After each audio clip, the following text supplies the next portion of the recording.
Ladies and gentlemen, I'm DJ Andrew. Welcome to Midnight with Thaddeus Carlton. Are you ready for a great show? I know I am. And now, let's welcome to the show our star, Thaddeus Carlton.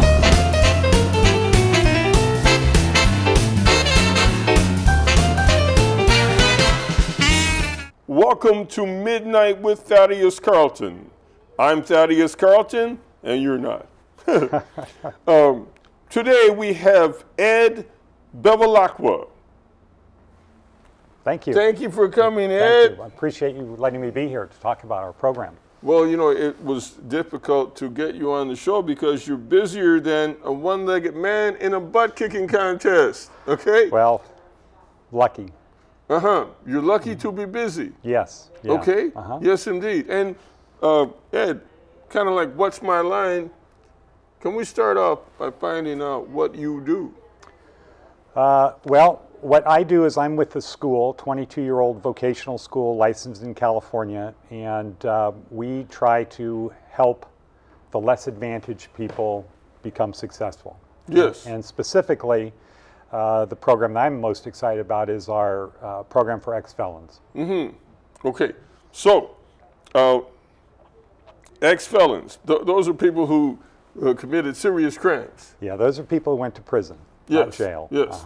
Not a misdemeanor, not a little slap on the wrist, but the big slap on the face, like ex-felon. And ex-felon generally means that they did something so bad that they're felons. Yeah. Felony, that's where it comes from. Okay? Exactly. Yes, indeed. Now, so you're saying a lot of people don't turn up the set because we're going to get to why an ex-felon is not all that bad. People should get forgiveness, right? Yes, they should, if they deserve it, and if they've earned it. Okay. And so, you know, the thing is, there's a big problem in California. There's a big problem in the U.S. Okay. You know, we all see what the problems are, but the U.S. is 4% of the world's population. So 4 out of every 100 people in the world live in this country. Right. The problem is that 25% of the people who are in prison in the world live in this country. Wow. So 25 out of every 100 people in the world that are in prison are in the United States. And it's even worse that 10 out of every 100 people in the world who are in prison are in California. That's an amazing statistic. It is. And the problem isn't when they're in prison, the problem is when they come out of prison. Okay. That's the problem. Yes, that's the problem we have. And I think everything in California ultimately comes back to the fact that we have a prison problem of people getting out. What do they do when they get out of prison? Yes. Well, if I may interrupt, I was raised in a place called the ghetto. Okay. Yeah. Now, I mean, and generically all over the country, ghettos were all the same. Okay. There's a railroad track here, there's a big wall or mountain over here, and then there's, ghetto means a place you cannot leave physically or mentally. So I was raised in the ghetto, but the ghetto was not raised in me, okay? That's why I have my own TV show, okay? And I encourage everyone who wants a TV show to do it, okay? Because you can do it, okay? I believe in you, okay? But there was something in our neighborhood, we would always say the cops are not your friends, okay? Because, you know, I mean, there were cops in our neighborhood who would place drugs in the back seat while they were searching the car. I mean, they'd take it out of their back pocket and they would do that, okay? And some of these felons did not serve time based on a crime that they committed. Right. Okay? Yeah, so, absolutely. Yes. So, as evidenced by the fact that the United States has 25% of all the imprisoned people, now, there are a lot of things that other countries just, they let them slide. Yeah. Okay, they said, okay, well, fine, you know, you don't deserve to go to prison for this. Yeah. Okay? So we have a prison problem. Yes.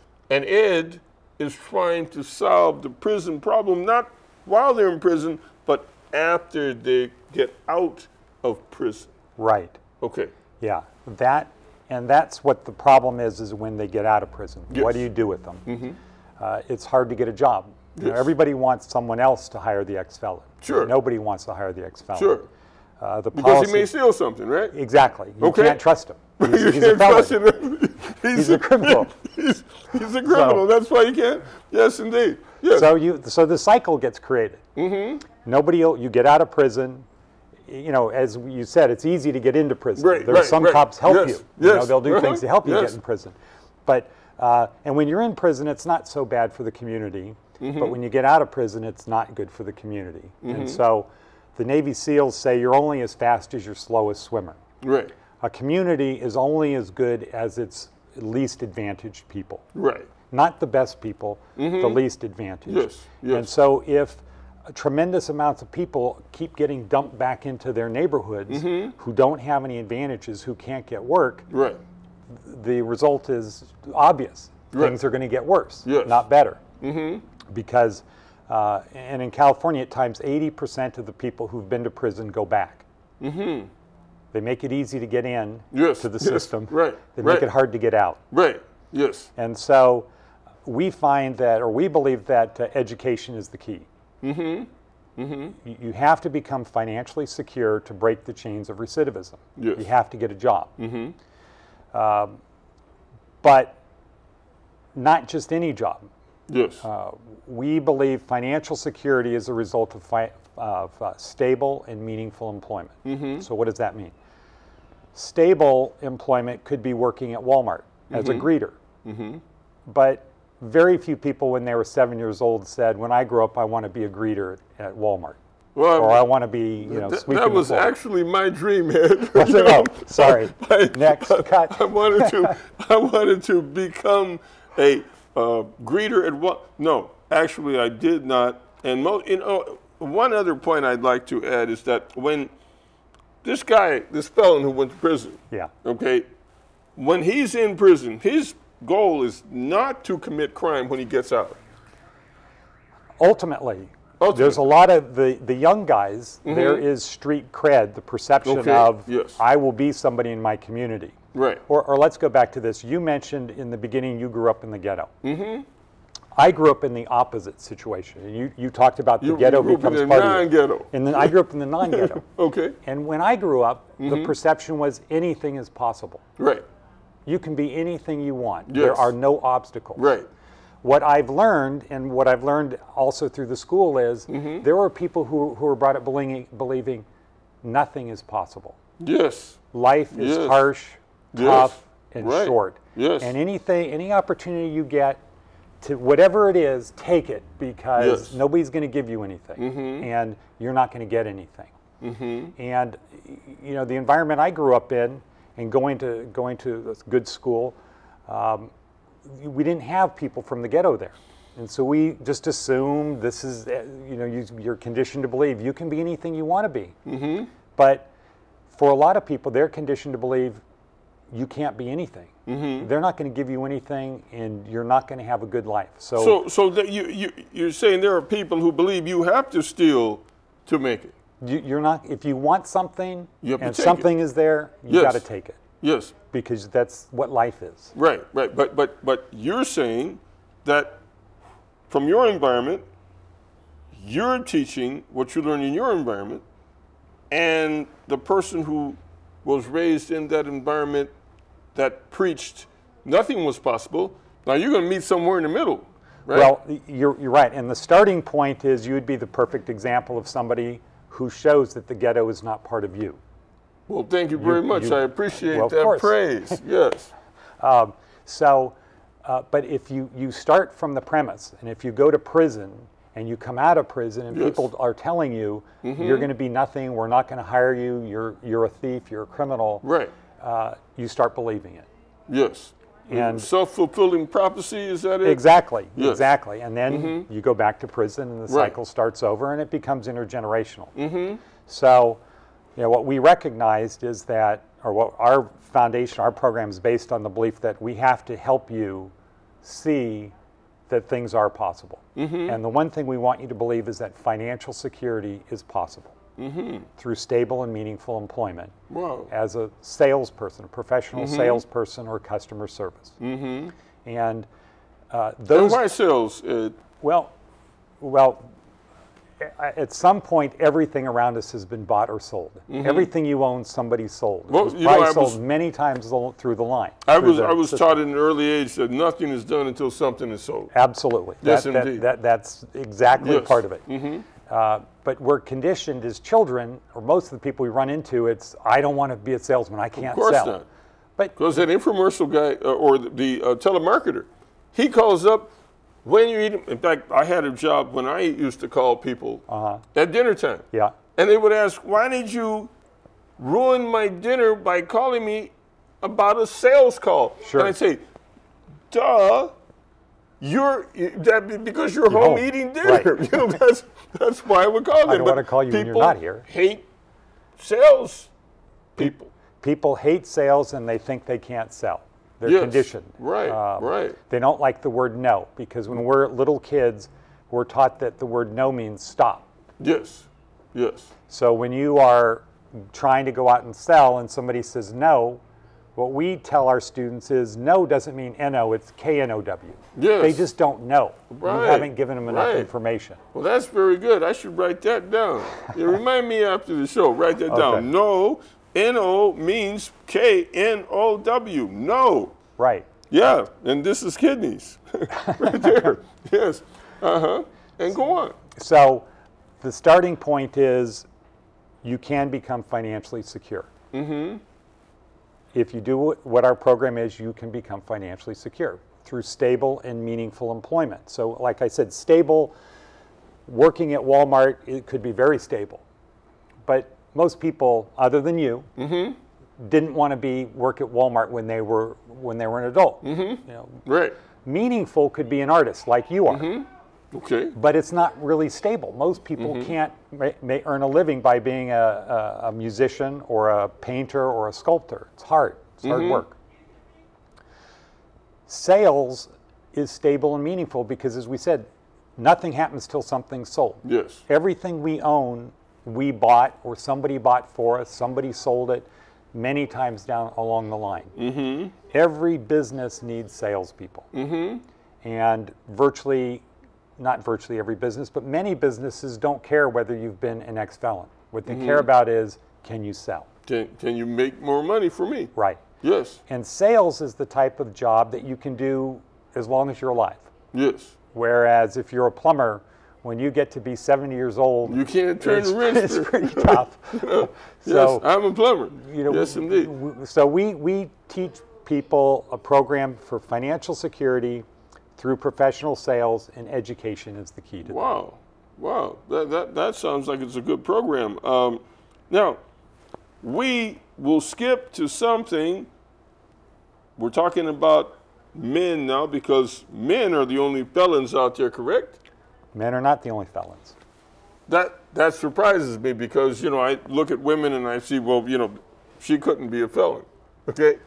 There's a lot more men felons than women. Okay, yes, and that's because men are more aggressive, or men have to go out and provide, or what's the reason for that? I think it's just conditioning. I think part of the problem that needs to be solved is, with this community thing, is you get out of prison, you can't get a job, it affects the whole community. Yes. The kids grow up seeing you in that environment, and it's some ways acceptable because it's always there. You know, the ghetto becomes acceptable because you can't do anything about it, right?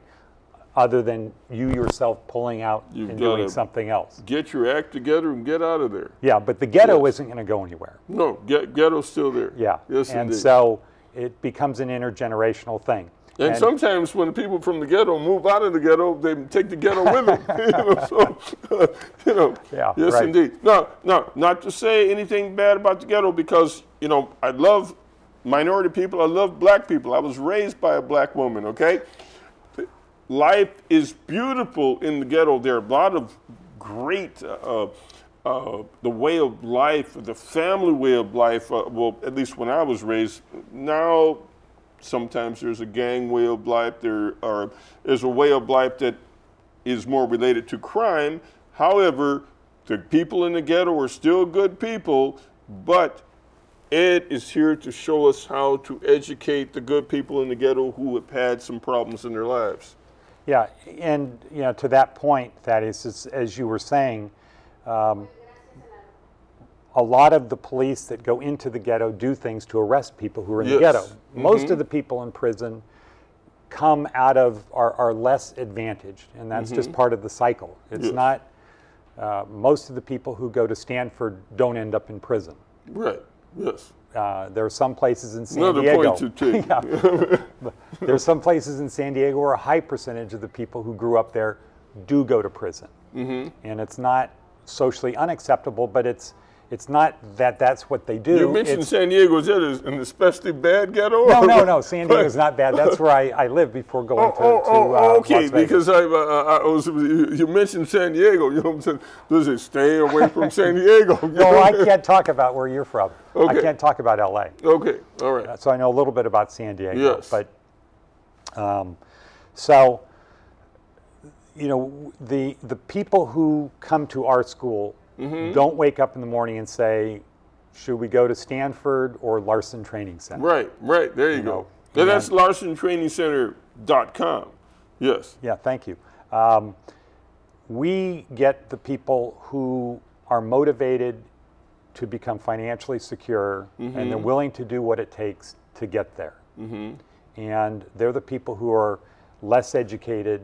I mean, the school is tailored for that group of people. And specifically our program, the Gladius program, sales program, was originally created for ex-felons to help them break the chains of recidivism. Yes. Through financial stability, stable and meaningful employment. That's what we did and do. And we started that because the president of the school is a West Point graduate. Yes. And he went to prison for a visit. And while he was there, he saw that families would come with dad and mom, and which was great. But the heart-wrenching part is when visiting time is over, and the families have to go, and the kids are trying to hold on to their dad, and it's a very traumatic experience.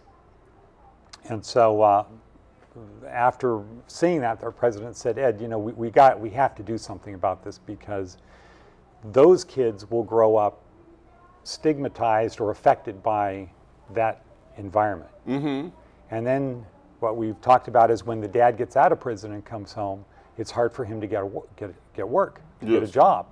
And that also has an effect. No one wants the felon to work at the bank. No, that doesn't happen. Especially the bank he robbed. Yeah, that doesn't happen. But in their hearts, a lot of them want to do better. Well, and once you get some people culturally, or not culturally, but just the environment they grew up in, prison is not a bad thing. And you can get street cred. Yes. However, my experience is that most of the guys get to a certain age and they say, this isn't what I thought it was going to be. No. And guys that are 40 and they maybe spent half of their life, 3 or 4 or 5 terms, keep coming back because they're not prepared for what it's like. And then their parole date is starting to come up, and then this sort of fear sinks in. I don't want to come back to prison, but I don't know how to use a smartphone. I don't know this internet thing. Right. Who's going to hire me? The last 4 times I was here, when I got out, what do I do? Right. Yes. And it's buy Facebook stock. Exactly right. Yeah, buy Facebook. So the thing is, what do I do when I get out? Where do I go? Who's going to help me? Yes. And again, the problem in California is the money is out. There aren't rehabilitation programs. You can't look to the state to help you as an ex-felon. You really can't expect them to help you. You have to do it yourself. Especially in California, because all the money is, goes to executives. The politicians have all the money. We're very mad at the politicians in California for taking all the money. Yeah. Yes. Well, so what do they do? And our program, originally was created for those people, the Yes. ones that are motivated, that will do what it takes, and it starts with up here of believing Yes. that they can become financially secure. And then we work on techniques, and what's unique about our program versus other vocational schools is the day you start school, you have a job. Other schools say we're going to teach you and then help you get a job. Right. Our program is the day you start is the day you have a job. And our program, it starts with 4 hours in the morning of reading, writing, and math. Okay. So get him right on track. Yeah. Yes, indeed. and- What he missed in the 3rd grade, you take care of that. Yeah, because again, if you can use your mouth but you don't know numbers or you're not articulate, Right. it's hard for people to follow you and say, okay, I'll buy. Yes. I'll yes. take it. I agree. So we spend time teaching them reading, writing, and math. It's actually 3 hours every morning. Then there's a typing tutor, and we teach them Microsoft Office and things because, again, today Wow. you have to have these types of skills. In the afternoon, they come back, and it's an hour of either sales theory or sales practice. Right. You know, sales theory is kind of the things we're talking about. Yes. No doesn't mean no, it means Right. K-N-O-W. K-N-O-W. Yes, indeed. Things like that. The next day, and yes doesn't mean yes. It means maybe. What else are you going to tell me? Right there you Yeah. go. Yes. You got you know. So then they have 3 hours of unpaid internship where they have to go do it. So if we're doing telemarketing, outbound telemarketing, somebody from an employer will come in, a professional that does telemarketing, like the manager, operations manager, and he'll say, this is how outbound telemarketing works. And he'll give them real world training in telemarketing. And then, okay, now we're going to go out for 3 hours and do telemarketing. You're going to make 100 calls an hour to people who used to have AT&T phones. They switched to Verizon, and you're going to call them up, Thaddeus, and say, would you like to switch back to AT&T? Yes. Yes. And 99 and a half out of those 100 are going to say no, click. Sure. But you overcome your fear of the word no. Yes. Yes. It's just a word. It's not. It's not a physical thing. And it's not a state of being. It's not a state of being. Yes. And so we do that sales module. Then we have another one where you are doing what we call canvassing. You're going door to door. Because again, as children, we're conditioned, you don't talk to strangers. No. So here you have to walk up, knock on the door, and say hi. So you mean felons are shy? Well, they can be, especially Yes. when you've been locked up and you Right. believe no one's going to give you a chance. And you've been locked up and you don't see a lot of people going from door to door. It can be. And if you weren't shy before, you might be shy when you come out. You might be shy and you might think that there's this sign over you that says, I'm an ex-felon, don't trust me. Wow. Yes. Yes. Wow. So, but even for the non-ex-felons, which would be normal people, I guess, regular people. A non-ex-felon is normal. That's what it says. For those people, we're conditioned that you don't talk to strangers, right? We don't. Yes. We don't go up. Right. You know, you don't let your 7-year-old kid just walk down the street knocking on doors anymore without somebody there with them. Hello? Yeah. You know, because you might meet an ex-felon. Exactly. Oh, there you go. Exactly. That's the fear. So what happens when an ex-felon knocks on the door of an ex-felon? I'm taking this a totally different direction because I like to keep things light, okay? This is a serious topic that we have to pay close attention to because there are a lot of people who need to realize that people pay their debt to society and it's time to give them a break, correct? Well, we should give them the opportunity to have a break, but I think the bigger picture, Thaddeus, is them coming back into the community affects the community. We're only as fast as our slowest swimmer. We're only as good as the least advantage we have. We have, if we want to help ourselves, the best thing to do is to help those who are less advantaged than we are. And you're talking about ex-felons. As I'm listening, I'm thinking, Joe Blow and this, that, and so, common citizen who is not an ex-felon, needs this help too. Well, you're right. And so the program started to help ex-felons. Okay. That was the genesis. Okay, there you go. But once it was approved by the state, the people in the state, in the work centers that pay for retraining, Yes. said, you know, we don't limit this to ex-felons. You Wow. take who we give you. Yes. And we're going to give you the people who we feel are the most Yes. deserving. Mr. John Doe, who's been unemployed forever. Exactly. Yes, yes. So, Teaching and a it's skill. women or whoever it Yes. is. And then after that got going, then we were approved by the VA for veterans. Right. And about, I think the statistic is a third of all veterans are unemployed. Well, yes, because they go to serve the country and the country doesn't serve them. Exactly. So as a veteran, most qualify for their GI benefits, their Bill of Rights and education. And so we now have programs where there are a lot of veterans. We go after veterans. Department of Labor is another one where you might have been a postal worker for 20 years and you were injured or you know carrying the bag or something like that, and the government will pay for retraining. So it's not just for ex-felons, but we talk about that because that was our genesis, and our fundamental belief is if we can help an ex-felon, everyone else is easier. Yes. Sure. You know, especially if you're a veteran. Right. You know, we want to help our veterans. Now, you have statistics on a lot of things, but what are the statistics on unemployed veterans? Unemployed veterans, a third of veterans are unemployed. Okay. Now, how about unemployed veterans who are ex-felons? Okay, that is not a large number, but it is a material number. Yes. And a lot of it, again, comes from if you can't get a job, what do? Right. You need money. If You got to go do something illegal. Somebody's going to say, I've got an idea. Yes. Right. And it's right. usually not a good idea. You Yes. look back on and say, I wish I hadn't done that. Well, sure. But sure. under the circumstances, you know, people do what seems right at the time. But there are not a lot. However, if you earn your GI, my understanding is if you earn your GI benefits and then you commit a felony, you still have your benefits. Oh. So San Diego, there's a lot more or a lot more veterans in San Diego than there are up here. Now you're in San Diego, of course. Well, that's where the military bases are. Exactly. Camp Pendleton and Right. okay. Now, so you're in San Diego and Las Vegas. We went to Las Vegas last year because California stopped funding these retraining programs. Did you hear that, Jerry Brown? California stopped funding these retraining programs temporarily.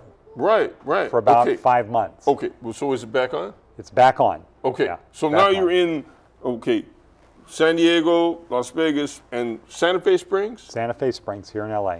Yes. Okay. Yeah. So now all the ex-felons are going to report to you on Monday? Yes, please. I wish they would. Yes. No, wait. Let me ask you a basic question that everybody wants to know. America wants to know. Are you afraid of some of these ex-felons? No, I'm not afraid, but that's because I had a life-changing event.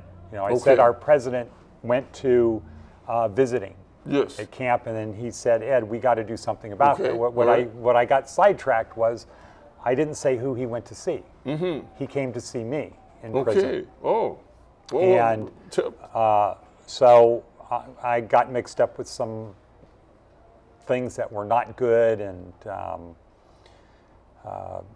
thought I was doing something good, but other people, the district attorney, thought it wasn't good, and that's a whole story by itself. But I would say, to your point very early on, not everybody that goes to prison is guilty of a crime. Some people go that shouldn't go.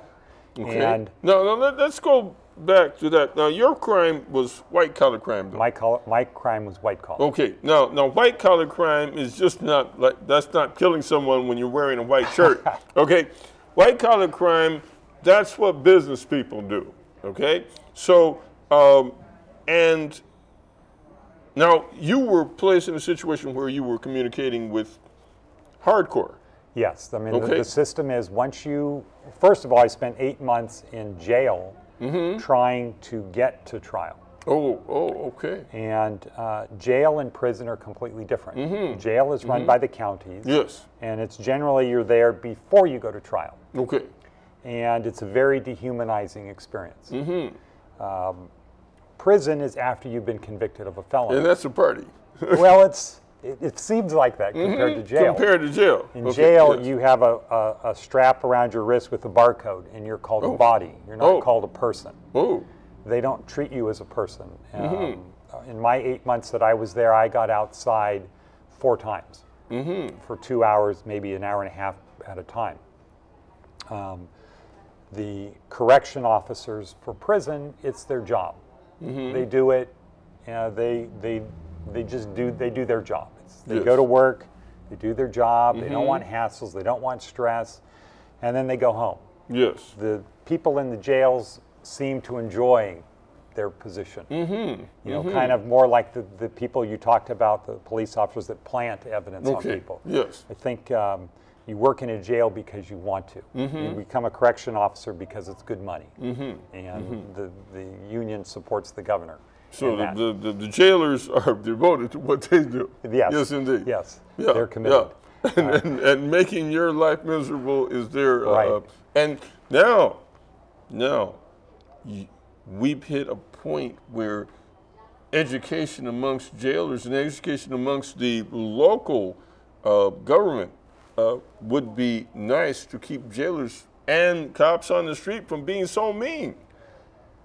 Yeah, I mean, I kind of have a jaundiced view, having been through the system, you know, on the other side of the looking glass, right, so to speak.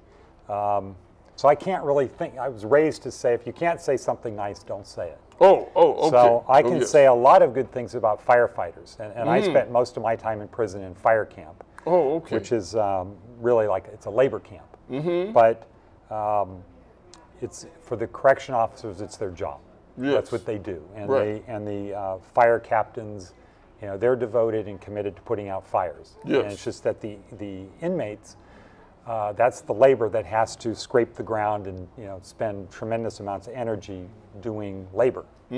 So, but while you're in prison, there's no rehabilitation. But it's a lot better to be in prison than it is in jail. And so I spent 8 months in jail trying to get to trial. Then, when the end was nearing, I was told, if you insist on going to trial, if you lose, I'm inclined to give you 20 years. Ooh. Or you can take 6. Yes. And I said, well, I'm not going to plead guilty to something I didn't do. So at that point, I wasn't very smart, so I took an extra year so I wouldn't have to plead guilty.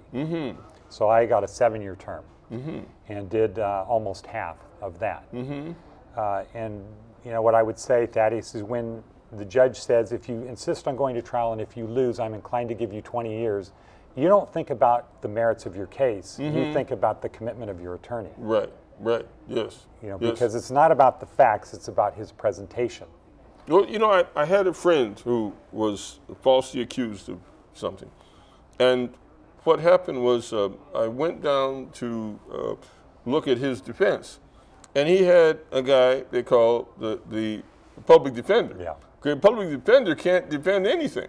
Okay, he had 25 cases going at the same time. Sure. And he stack of cases, but he didn't study or research any of them. Right. Okay. So what I did, I told the public defender, give me the information. I will do the study. I'll figure out how to do this, and I'm not a lawyer, but I helped the public defender get my friend off. Wow. Okay? Yes, Wow. indeed.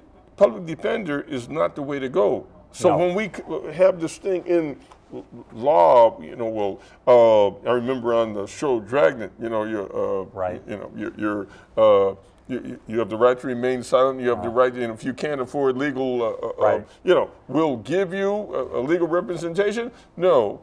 One of my songs, I say that I can't afford legal assistance, so I have to, the public defender is defending me, so I've got to take the plea, okay, because then that's what you did. Yeah. I mean, not to say that you didn't have the big bucks lawyer behind you. Well, do you know what they call public defenders on the inside? Oh no, I don't know. The people who've had a public defender? Haven't been inside. They call them public pretenders. Public pretenders, yes, indeed. And it's not, you know, it's not really a reflection on the person. It's, as you said, it's the system. When you have 25 cases and you don't have time or the resources, you don't have investigators, you can't do things. Yes. It's, how do I mitigate the sentence? Right. Because I don't have the resources to defend this person the way he'd be defended if he had a paid attorney. Right. So in San Diego, it's about a 99% conviction rate. Wow. With public pretenders. Well, with everybody. You take the public defenders out, you know, it might be 50-50, but only 2% or 5%, a very small percentage of people who are arrested have a paid attorney. In San Diego, when this is in 2008, they were arresting 10,000 people a month. So, you know, that's a lot of people going through the system. That's a limited amount of judges, and the concept of justice kind of gets put on the side, because when you have to process 10,000 people a month, it's hard for everybody to get their day in court. That's like a drive-through. It's like going to Jack in the Box. Go someday. You'll see. It's exactly like that. Yes, they should actually put the people in cars and have the judge who'll be that clown head at that famous restaurant. You know, says, "May I have your order, please?" Sure. You know, or you know, tell him what he's accused of. Yeah, it's pretty much like that. It's not as fast. Well, you know, this is an important show because a lot of people don't know how difficult it is to get through the legal system when you're convicted of a felony. Ed's here to let us know everything from the womb to the tomb on how to make it happen, Captain. Yeah, well, you're right. It's not like you see on TV. I have a law degree. I went to law school, and this was completely foreign to me. This is not what I learned in law school. Wow. The harsh realities of here's what happens when you get arrested, and then once you're in jail, it's a very dehumanizing experience. So when you get to prison and you get a pillow, you don't get pillows in jail. Okay. You have a very thin vinyl mat, and the temperature is very cold. Right. When you get to prison and you have a pillow and you have a 3-inch thick or 4-inch thick mattress, and you can have an actual pencil or a pen. Yes. It seems like it's a country luxury. club. It's very luxurious. Yes. Yeah. So what do you have to do to get this pillow? You have to plead guilty or be convicted. Oh. So they give you a pillow if you plead guilty or if you end up going to prison. If you go out of the county system into the state system, then you go to prison, and in prison the conditions are better than in jail, and you're treated as a person. But jail is just wrong. Jail the system is designed to process people who've been arrested. Yes. And everybody has their job. The police officers will say, my job is to arrest people who I think have broken the law. My job isn't to be the judge. My job isn't to make sure somebody feels comfortable while they're in jail. The people who are in jail, their thing is, my job isn't to determine whether you should have gotten arrested or what's going to happen to you afterwards. My job is to make sure the system runs and you don't escape. The judge, he's just processing people through there. And so it's like anything else in life. If you just focus on your part of the process and you don't know what happens before and you don't know what happens after, well, the result could be something that was unintended in the beginning. But you only know what you do, so you don't know what's happening for the rest of it. And so, you know, the reason I go into this is, having grown up in a good middle-class family in a small neighborhood or town in Northern California called Pleasanton. Wow. Having grown up there and having sounds like a movie. having gone to a Jesuit university, and Janet Napolitano and John Cunningham were classmates of mine. Hello. Shout-outs. They were classmates, and going through that, where everybody comes from a similar background, you tend to think that's what everything is like. Yes, yes. And so it's all a wonderful. So let me tell you Ed's contact information once again. It's Ed Bevilacqua, and that is 213-537-8488, and the website is larsontrainingcenters.com. Yes, and so you were raised in Pleasantville. Pleasanton. And there's a movie called Pleasantville. Exactly. And, it's like that. Yes, But just like that. Yeah. All white people?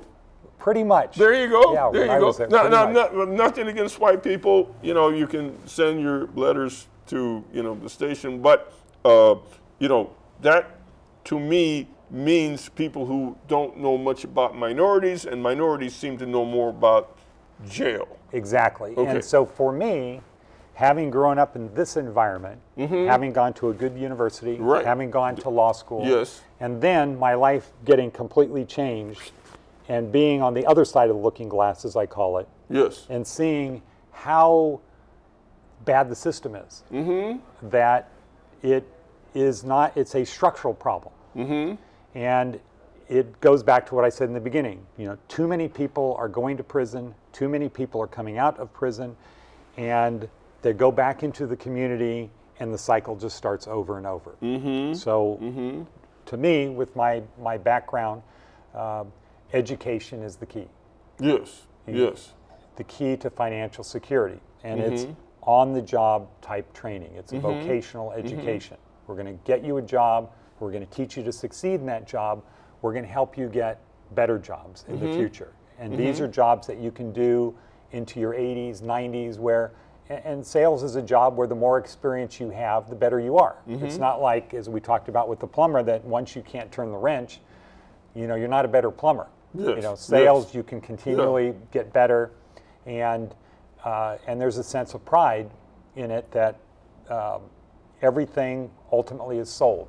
People might be Yes. afraid to be Right. salesmen, and they, you know, we have stereotypes against used car salesmen, but we respect people who can go out and earn their living.